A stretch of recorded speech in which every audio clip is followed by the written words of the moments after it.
Welcome back to Daytime Live. So, local clinical psychologist has described as frightening the increase in Jamaica's suicide numbers since the COVID-19 pandemic, saying it is an indicator of the levels of distress people are facing. Sonia Winter's comments follow data from the Jamaica Constabulary Force Statistics and Information Management Unit, which revealed that not only did the country's suicide rate increase following the onset of the pandemic, but last year Jamaica recorded the highest number of suicide deaths in almost 25 years. Some 67 suicide deaths were reported last year, an increase when compared to 66 in 2023, 63 deaths in 2022, 50 deaths in 2021, 43 in 2020, and 58 in 2019. Also, men continue to outnumber women in terms of suicide deaths, with statistics showing that of the 67 lives lost last year, a staggering 61 were men, highlighting significant gender disparity in the country's mental health crisis. Okay, so interesting, Craig. 61 of the 67. What's our thoughts? Yeah, it's tough, and literally, I think it's almost at the same place as when the system used to eradicate people. I think now the same system is kind of skewing your mind so that you eradicate yourself. I think from ever since there has been an attack. Of course, some would say that it's on the black man, but it's probably on the man in general. I think that the whole concept of strong, stable, and secure masculinity has been targeted for quite some time. And I guess that's why when you look and you see people that display these traits, it's so fascinating nowadays, because it's not something that you see often, and you wonder why that is. I think that there has always been a systematic tear down and breakdown of the psyche of man. And I think that we're seeing, the hard, cold figures now. But it's unfortunate.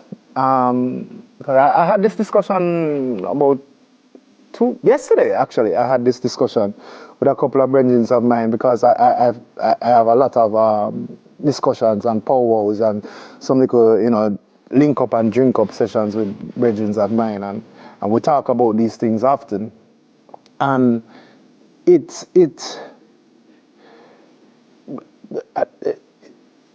need each other.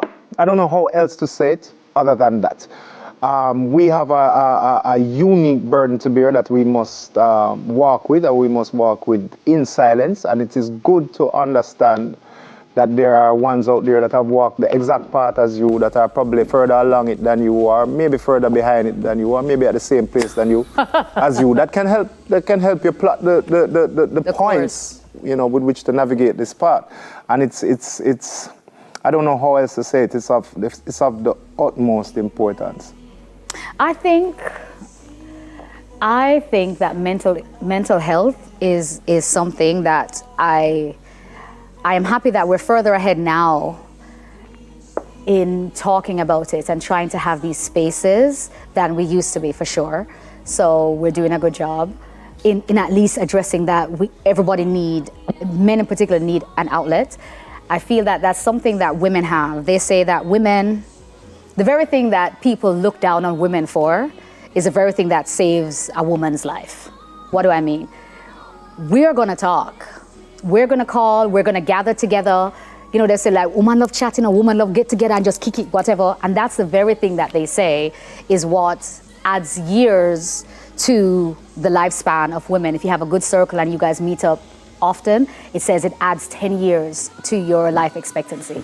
So I am really with you in advocating the same thing, like this narrative that we have, particularly in our culture. I can only speak of this culture and the two cultures I've experienced. Men don't talk. Yo, man, enough to talk. Yo, just, and don't get me wrong, I think men talk about their feelings, not just, because some men talk too much. But I mean, gather together and like a woman cannot, as much as we love our men and we want to support them in a particular kind of way, we don't have the capacity and the understanding to support them in the way that they may most need. Yeah. So don't forsake the gathering of yourselves together, is what I'm saying. Yeah, man and man for definitely link up. And sometimes, you know, sometimes you don't have to speak about the challenges or problems or issues directly, but it will come out, it must come out, because, you know, as a man, these are the things that are first and foremost on your mind.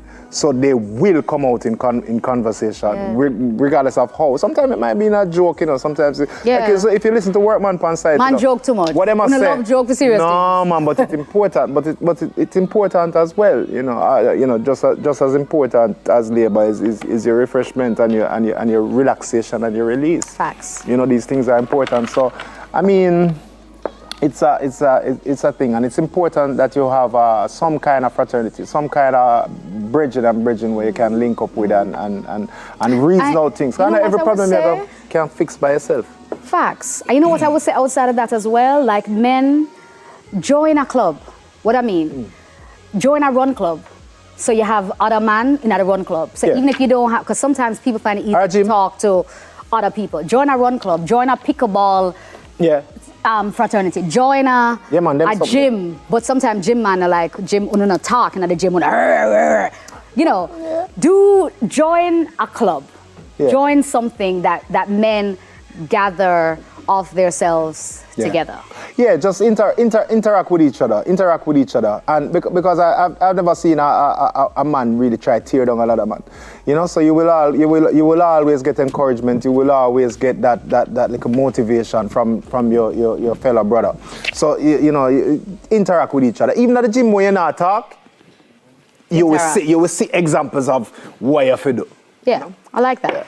So yeah, I hope you guys talk to each other. We love you, men. We love you, women. We love you. We love you. Daytime, I'll be right back with another man. It's a music video from Christopher Martin. We'll soon come back.